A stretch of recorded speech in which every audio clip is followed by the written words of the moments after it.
안녕하세요. 여기 봉천동 솔방울 마녀의 작업실입니다. 오늘은 2018년 12월 28일이고요. 밤 10시를 향해서 달려가고 있습니다. 헬렌 켈러 내가 살아온 이야기 13번째 방송 시작하도록 하겠습니다. 항상 제 방송이 그렇듯이 맨 처음에는 제가 그동안 수집한 삶의 신비에 대해서 말씀드리는데요. 정말 제가 항상 말씀드리듯이 삶의 신비는 길을 갈 때 길가에 채이는 돌멩이처럼 시가 내가 주의를 하면 할수록 삶의 신비는 정말 많이 채집할 수 있는 것 같습니다. 오늘 제가 한 근 8개월 동안 저의 삶에 대해서 생각을 했었거든요. 네, 제 방송을 많이 보시는 분 아니면 제 블로그에 들어오시는 분들은 제가 단원고 기억교실이라는 기억교실 사진을 찍고 그거를 전시를 하기 위해서 그리고 책 출간을 하기 위해서 출판사에 원고 투고를 하고 여기저기 돌아다니고 기억교실에 대해서 관심이 있어 할 수 있는 조금 유명한 분들한테 어떻게 하면은 제 작업을 건넬 수 있을까 되게 노력을 많이 했거든요. 그래서 8월 달에 기억교실을 알려야겠다. 기억교실을 일민미술관에서 전시해야겠다. 그래서 그 꿈이 좀 줄어들어서 세종문화회관에서 전시해야겠다. 그런 야무진 계획을 세우면서 활동을 많이 했는데요. 물론 지금 8월, 9월, 10월, 11월, 12월 5개월 동안의 성과가 무엇이 있느냐 물어보면은 확실한 성과는 솔직히 없습니다.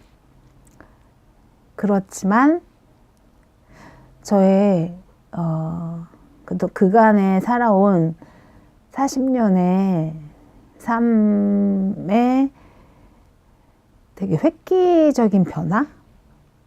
지금까지 살아왔던 삶과 180도 다른 삶을 살고 있는 것 같습니다. 그 전에는 그냥 작업실에서 작업만 하고 이렇게 작업하다 보면은 누가 나를 알아주겠지라는 생각만 하면서 그거죠. 감나무 밑에서 감이 떨어지기를 기다리는 것도 아니고 만약에 제 책상에 컵이 있어요. 그러니까 컵에 제가 목이 말라요. 컵이 있고 물이 있으면은 제가 컵에다가 물을 따라서 마시면 되잖아요. 근데 제 40년간의 생활은 그거였어요. 저 물이 저절로 생수통이 저절로 움직여서 컵에 물을 따르고 그 컵이 저절로 움직여가지고 내 입에 그 물을 적셔주는. 그래서 제가 뭐 염력이 있는 것도 아니면서 하다못해 감나무 밑에서 기다리는 것도 아니면서 어떤 행운을 바랬다는 게 너무 좀 부끄러운 삶이었고요. 지금은 그렇게 살고 있지 않습니다. 그래서 제가 얘기하고 싶은 거는 비록 5개월 전에 제가 생각했던 제가 목표했던 거를 이루지는 못했지만 저는 또 굉장히 저의 시나리오 저 그래도 그림책 작가이기 때문에 좀 보통의 분보다는 다양한 상상을 할 수 있다고 생각을 했는데 현실은 상상을 뛰어넘더라고요. 그래서 결론적으로 얘기를 하면은 기억교실 사진집을 저는 김호준 총수한테 PD를 통해서 간접적으로 전해드렸고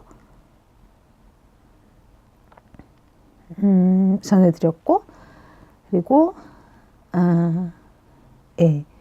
우연찮은 기회가 또 돼가지고서 간접적이긴 하지만 유시민 작가한테 기억교실 작업을 메일로 보내드리게 되었고 창작가 비평, 문학동네, 휴머니스트, 그다음 해냄 등등의 출판사에 기억교실 원고를 토고하였습니다.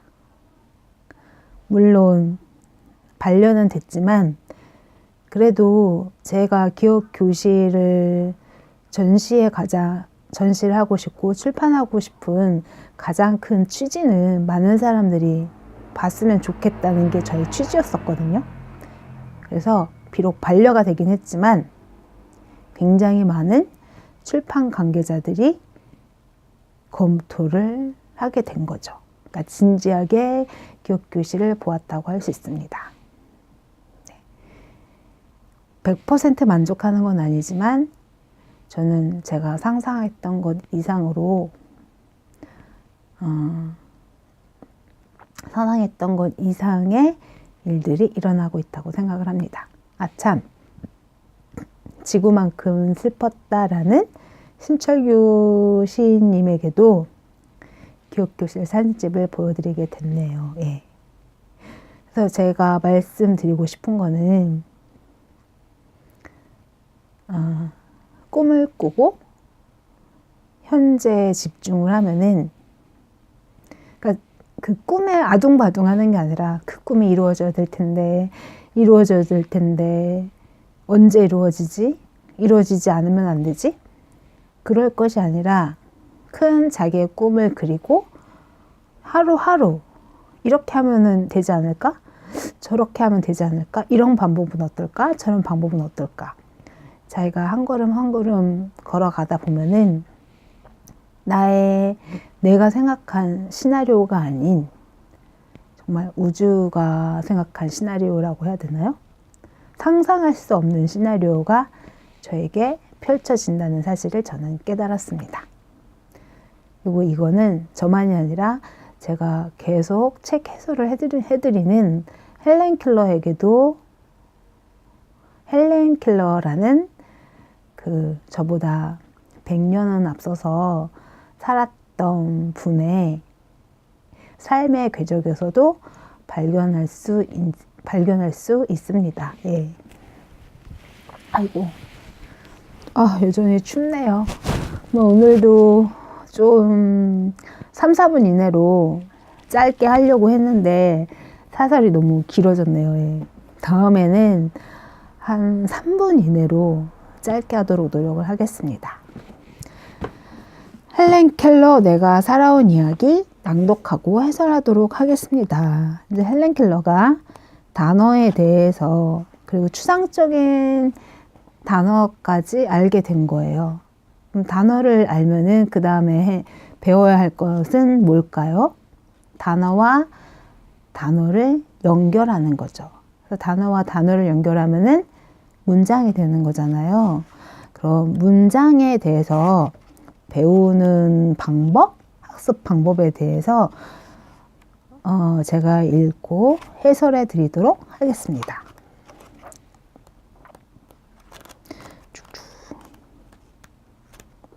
네.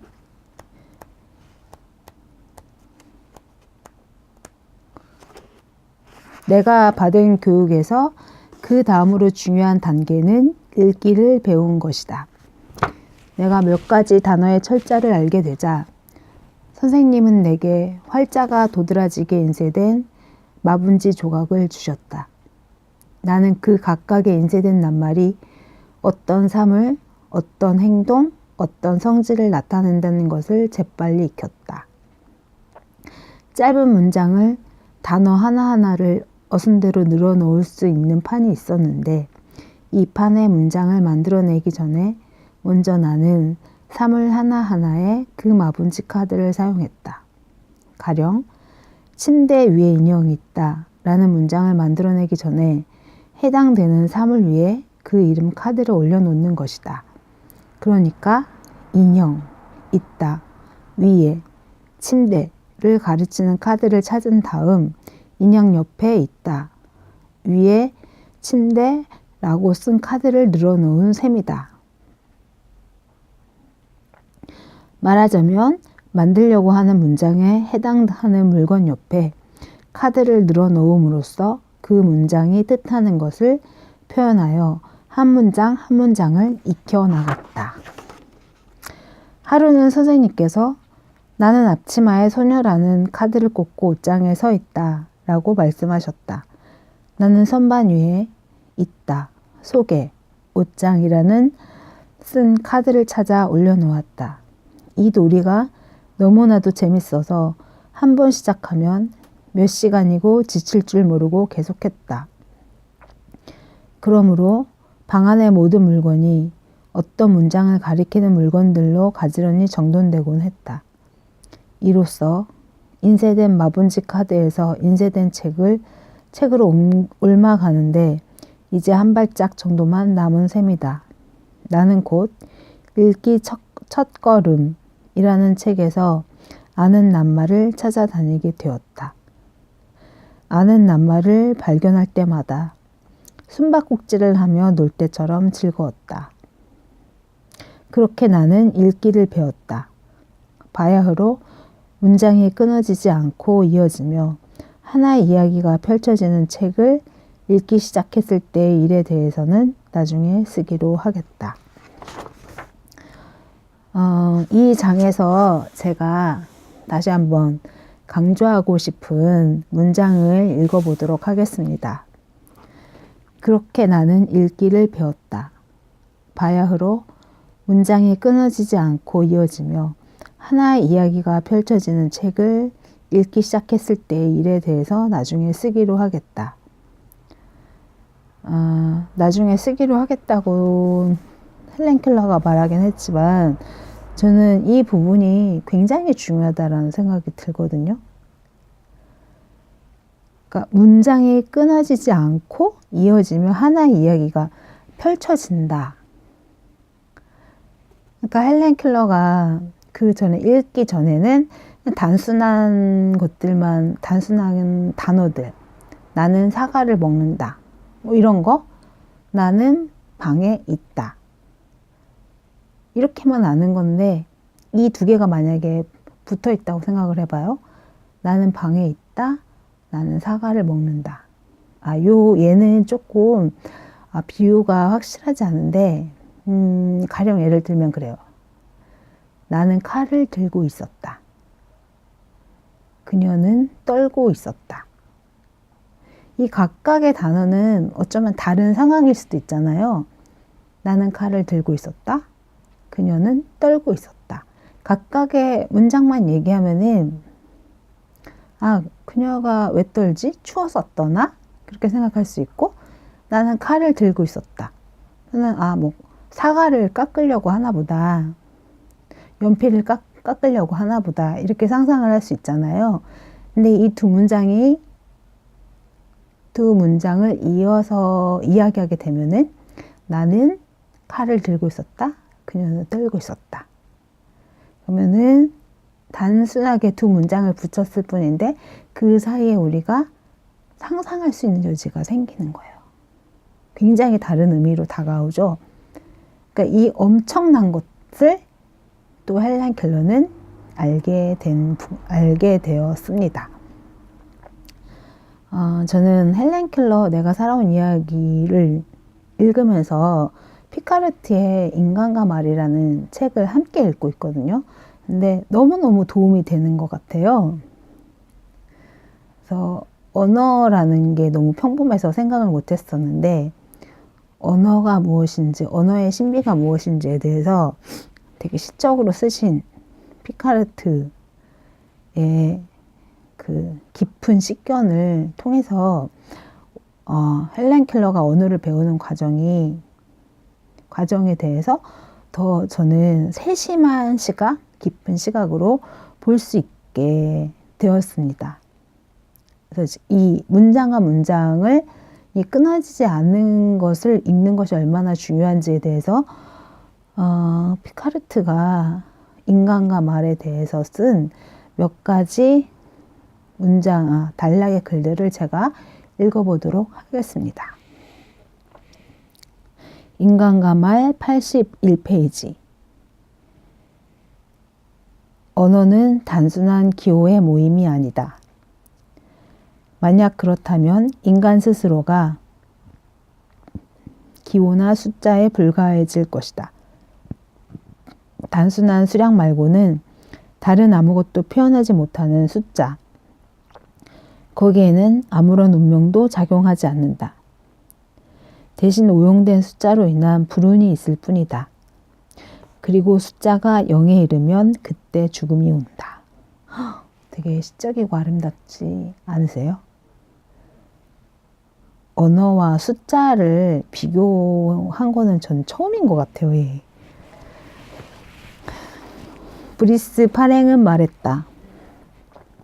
모든 대상과 모든 상황에 완벽하게 일치하는 단독 어휘는 존재하지 않는다고. 하지만 이것이 언어의 결핍을 의미하지는 않는다. 도리어 그 반대로 모든 대상과 모든 상황에 완벽하게 일치하는 단독 어휘가 있다면 그것은 말이 아니라 단순한 숫자나 교호라 불러야 할 것이다. 도장처럼 딱 찍힌 채 오직 그 자신 그대로만 읽히는 기호. 그것은 더 이상 인간과 대상 사이의 만남이 아니라 오직 측정된 좌표이자 기록된 수치에 불과하다. 인간에게는 대상을 포착할 수 있는 자유 행위가 자체가 박탈된다. 자유가 없는 곳에서 독재가 시작된다. 인간은 대상과 더불어 단지 숫자에 불과한 것, 기록될 대상으로 전락하며 그 숫자는 독재자에 의해서 삭제된다. 방금 제가 얘기한 문장과 문장이 연결되는 글에 대해서 읽는 거랑 방금 얘기한 언어와 숫자에 대한 게 완벽하게 이해가 일치하진 않거든요. 그렇지만 제가 이 부분을 읽어드린 거는 항상 언어는 언어보다 크다라는 거예요. 여기서 언어와 숫자를 얘기를 했잖아요. 그러니까 그러면서 모든 대상과 모든 상황에 완벽하게 일치하는 단독 어휘는 존재하지 않는다. 그리고 만약에 그게 존재한다고 하면은 우리는 매우 갑갑하고 답답하고 부자연스러울 것이다. 이 부분에 대해서 얘기를 했는데요. 정말 맞는 것 같아요. 가령 예를 든다면은 사과가 있잖아요. 사과. 아마 헬렌 켈러가 사과를 배울 때는 그 빨간 달콤한 과즙이 흐르는 사과를 손에 쥐고서 사과라는 단어를 알았을 거예요. 그렇지만 사과는 그런 음식 먹는 과일로서 사과라는 의미도 있지만 선악과가 사과라고 하잖아요. 그런 것처럼 어떠한 인간의 성적인 탐욕을 비유하는 걸로 사과를 얘기하기도 하고, 만유인력의 법칙, 뉴턴의 만유인력의 법칙을 보면은 사과가 떨어지는 것을 보고 발견했다고 하잖아요. 거기서의 사과는 먹는 사과도 아니고 에로틱한 사과도 아니고 어떤 생각하게 하는 사과. 당연한 것에서 굉장히 원칙적인 이 우주의 원칙에 다가가는 것을 발견하게 하는 사과가 되는 거예요. 그처럼 근데 만약에 여기서 얘기하는 숫자처럼 어떤 궤도에 정확히 맞는 것처럼 사과는 먹는 사과여야만 돼. 이렇게 얘기를 하면은 우리는 굉장히 답답하겠죠. 그러니까 언어나 단어들은 다 무언가 하나씩 비어져 있어요. 그 비어진 사이사이를 서로의 언어가 채워서 메꿔 가려고 하지만 그렇게 매우 메꾼 것조차도 정확하지 않은 것 아닌가라는 굉장히 애매모호하고 헷갈린 얘기를 하게 됐는데요. 이 부분에 대해서 그 문학평론가 신영철이 한 얘기가 있어요. 그러니까 신영철이 뭐라고 했냐면은 신영철 문학비평가가 2014년 경향신문 인터뷰에서 정확한 문장이 좋은 문장이다. 정확한 문장이란 대체 불가능한 문장이다. 이렇게 얘기를 했거든요. 그러니까 뭔가 앞에 거랑 연결이 되지 않나요? 그러니까 제가 언어는 숫자가 아니다. 그러니까 모든 상황에 완벽하게 일치하는 단독 어휘가 언어는 없다라고 했어요. 근데 신영철 문화평론가는 반대로 정확한 문장이 좋은 문장이라는 거예요. 뭔가 굉장히 갑자기 되게 숨이 막혔어요. 너무 정확하면은 그쵸? 무릎을 치겠죠. 아, 어떻게 내 마음을 그렇게 표현할 수가 있지? 가령 예를 들면은 내 마음은 호수요. 이렇게 이런 시가 유명한 시가 있잖아요. 어쩌면은 그 당시에 그 시인의 마음을 호수로 표현할 수 있고 사람들은 감탄을 했을 거예요. 어떻게 인간의 마음을 저렇게 호수로 표현할 수 있을까? 신영철 비평가의 얘기에 의하면은 정확한 문장이 된 거죠. 정확한 문장이란 대체 불가능한 문장이래요. 그 당시에 시인의 마음을 호수로밖에 표현할 수 없는 거겠죠. 근데 정말 문장이라는 거는 너무너무 신기해서, 언어라는 건 너무너무 신기해서 그렇게 정확하게 썼음에도 비껴나가는 게 있는 것 같아요. 과연 정말 100% 완벽하게 인간의 마음은 호수인 걸까요? 아마 99.9999%는 호수에 빗대었을 때 무릎을 탁 치겠지만 그 완벽하게 비유되지 않은 그 틈,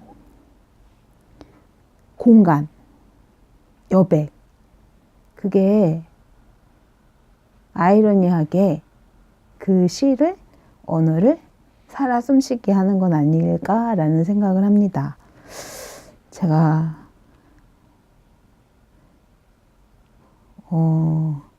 점점 현학적으로 흐르는 것 같은데요. 뭔가 쉽고 재밌게 설명하고 싶었는데 현학적이다라고 생각할 수도 있지만 저는 좀 더 깊이 있게 다가가는 거라는 생각이 들거든요. 어떤 터널을 지나갈 때 물론 지금의 터널은 조명이 있어서 밝지만 여기서 저기를 지나갈 때 그 어둠을 통과해야지 지나갈 수 있는 거잖아요. 그러니까 그 어려움, 현학적인, 추상적인 표현이지만 거기를 지나간 다음에 우리는 더 밝은 환희, 더 쉽게 생각할 수 있는 거, 더 쉬워진, 더 분명해진 거기에 도달할 수 있는 것 같습니다. 네. 매번 더 많은 단락을 짧고 간결하게 하고 싶은데 그게 생각보다 쉽지가 않네요. 네. 그래서 일단 저는 헬렌 켈러 내가 살아온 이야기는 정말 되게 유머도 있고 간결하면서 깊이 있고 내공 있는 모든 것을 갖춘 방송으로 만들고 싶지만 헬렌 켈러는 일단은 저의 조석을 다지는 단계라고 생각을 하거든요. 너무 잘하려는 욕심보다는 좀 더듬더듬 가더라도 좀 어부하더라도 포기하지 않고 그렇지만 뼈가 있는 그런 방송을 하려고 노력하겠습니다. 들어주셔서 감사합니다. 안녕!